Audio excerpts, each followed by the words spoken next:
se hace creer que la forma de la cabeza y de la boca del tiburón da origen a otros mamíferos, y entre ellos el hermano ratón. Ahora el ratón pasó a ser un gran señor, pues es nada menos que nuestro antepasado, el antecesor de los Haeckel y de los Darwin posiblemente, o de los Huxley, o de los famosos faraones del viejo Egipto, o de Einstein, qué sé yo. Se considera como un mamífero prosimiano, ha pasado al fin en realidad de verdad a ocupar un primer puesto en las salas de conferencias. ¿Hasta dónde ha llegado en verdad la ignorancia del ser humano? No niego que el ratón no hubiese existido en la Atlántida, por cierto que tenía el tamaño de cualquier cerdo. Ya sobre eso habla claramente don Mario Rosso de Luna, el insigne escritor español. Si existió en la Atlántida, tampoco le niego vida en la Lemuria. Pero que sea sino el más importante, uno de los más importantes antecesores del hombre, resulta totalmente diferente. En verdad que cuando no se conoce la antropología gnóstica, se cae en los absurdos más espantosos. Entonces se inclinan los secuaces del anticristo ante el ratón, ante el tiburón, a quien también se le considera viejo antecesor, o ante el lemúrido, animalillo muy interesante, etc.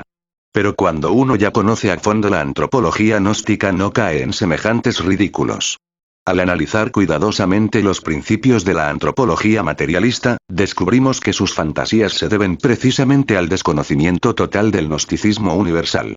Eso de que porque un rasgo del rostro, etc., se parezca a otro, sirva de base para asentar una posible descendencia, resulta tan empírico en el fondo como aquellos que suponen que el hombre fue hecho de barro, que lo toman en el sentido literal de la frase entre paréntesis, sin darse cuenta de que eso no es más que algo simbólico.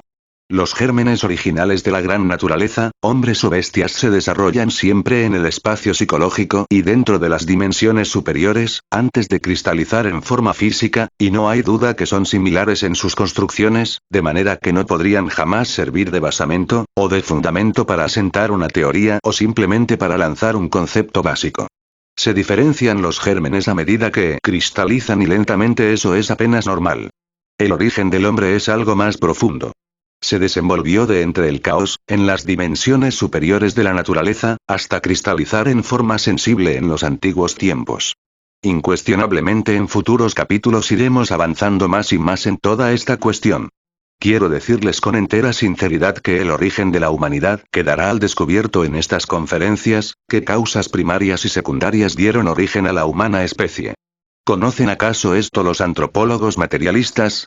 Si los mismos científicos secuaces de Haeckel saben muy bien que todo el pasado geológico y la filogenia materialista jamás llegarán a ser ciencia exacta, así lo han afirmado, así lo han dicho. Entonces, ¿qué? Estamos en una época de grandes inquietudes, y el misterio del origen del hombre debe ser aclarado.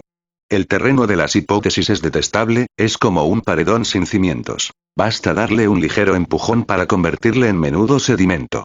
Lo más grave de la antropología materialista es negar los principios inteligentes de la maquinaria universal. Obviamente, tal actitud deja a la maquinaria sin bases, sin fundamentos. No es posible que la máquina ande o sea construida al azar. Los principios inteligentes de la naturaleza están activos y en todo proceso selectivo se manifiestan ellos sabiamente. Absurdo resulta también embotellarnos en el dogma de la mecánica evolutiva. Si en la naturaleza existen los principios constructivos, incuestionablemente existen también los destructivos. Si hay evolución en las especies vivientes, existe también la involución. Hay evolución, por ejemplo, en el germen que muere para que el tallo nazca, en la planta que crece, que echa hojas y que al fin da frutos. Hay involución en la planta que se marchita y que fenece y que, por último, se convierte en un montón de leños. Hay evolución en la criatura que se gesta dentro del vientre materno, en el niño que juega, en el joven.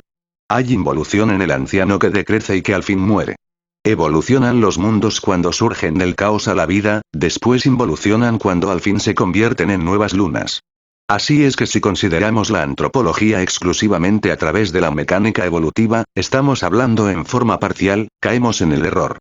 Mas si estudiamos la antropología también a la luz de la involución, entonces marchamos equilibradamente porque evolución e involución constituyen el eje mecánico de toda la naturaleza.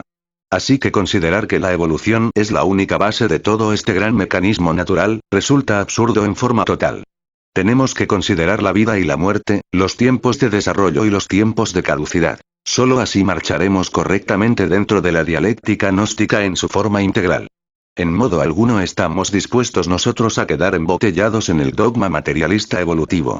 Tenernos que estudiar también los procesos involutivos de la antropología o marchamos por el camino del error. ¿Cuáles son los tipos originales de esta raza humana?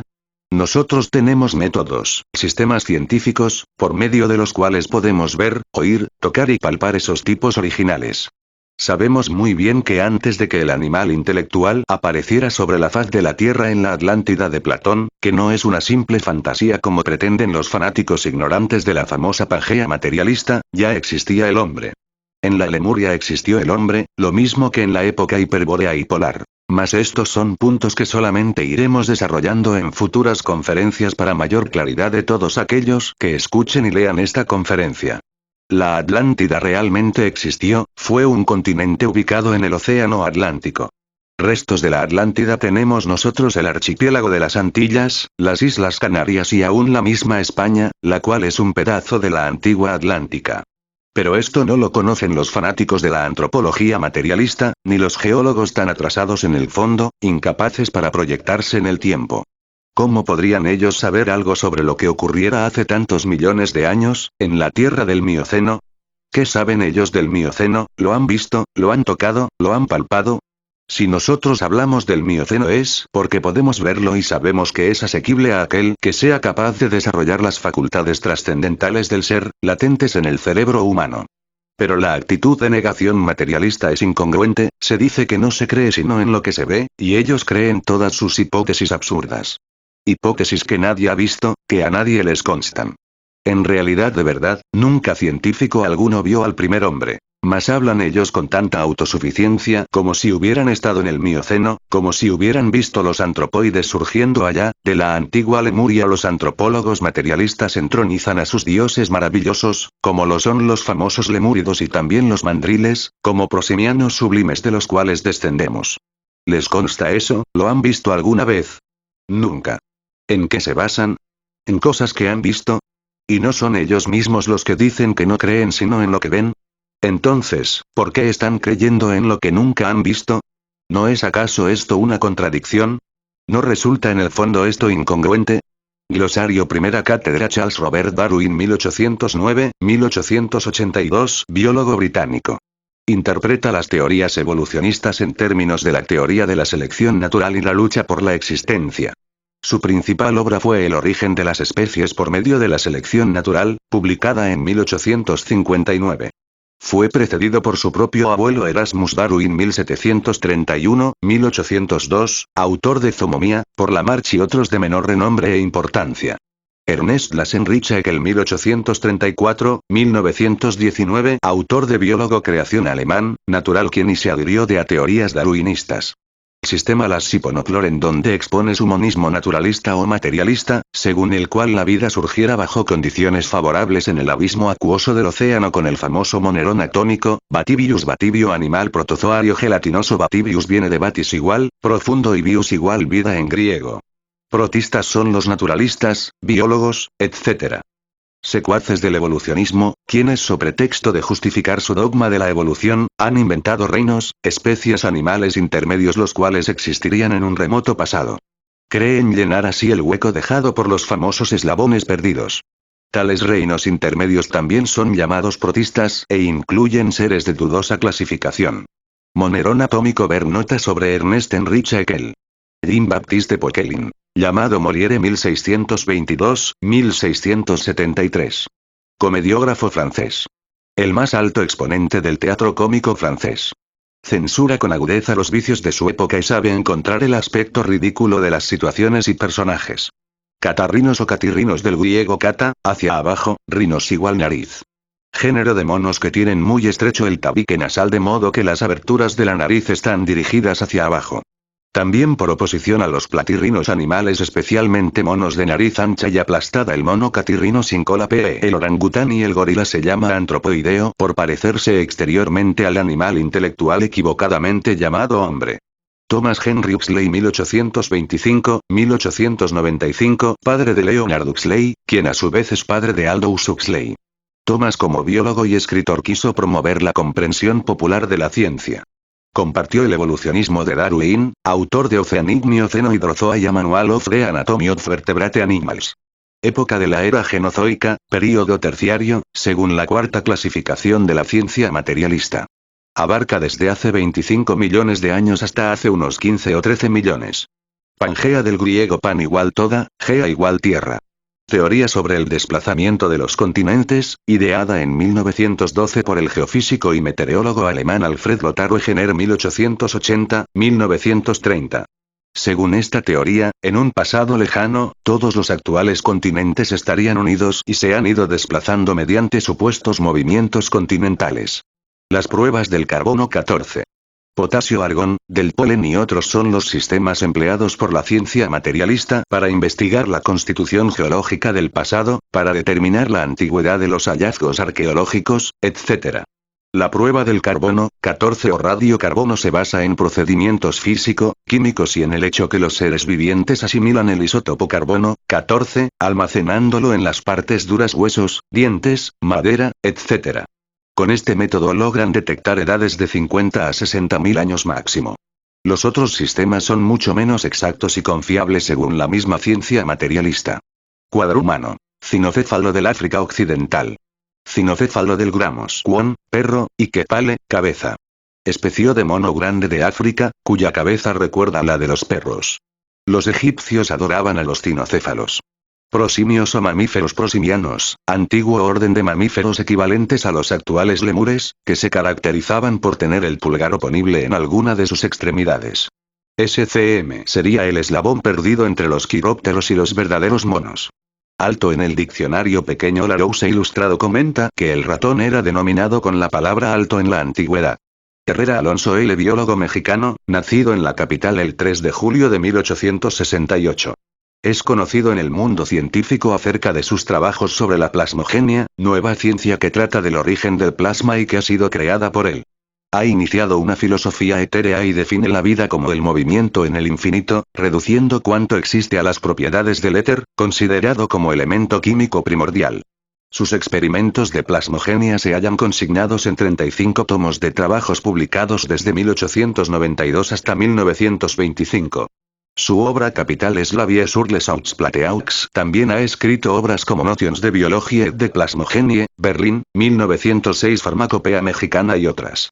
Plasmogenia de acuerdo con la etimología de la palabra significa producción o formación de protoplasma, que es la sustancia viva de la célula. Pero lo que los modernos quieren significar con esta palabra, es la producción artificial no solo de protoplasma o sustancia viva, sino también de células, tejidos y aún organismos enteros, contando solo con fuerzas físico-químicas. Filogenia. El supuesto desarrollo de las especies a partir de otras diferentes, más antiguas, viene a ser el hipotético árbol genealógico de la especie. El inventor de este término fue Haeckel. Segunda cátedra. El tema del origen del hombre es realmente muy discutible, muy espinoso. Mr. Darwin sentó ciertos principios en su obra que deben ser recordados por los mismísimos antropólogos materialistas. Dice Mr. Darwin que una especie que evoluciona positivamente, en modo alguno podría descender de otra que evoluciona negativamente. También afirma Mr. Darwin que dos especies similares, pero diferentes, pueden referirse a un antecesor común, pero nunca la una vendría de la otra. Así que conforme nosotros vamos avanzando en estas disquisiciones de la antropología científica, obviamente encontramos ciertas contradicciones en el materialismo. ¿Cómo es posible que se ignoren los principios darwinistas? ¿Cómo es posible que aún hoy en día haya quienes piensen que el hombre viene del mono?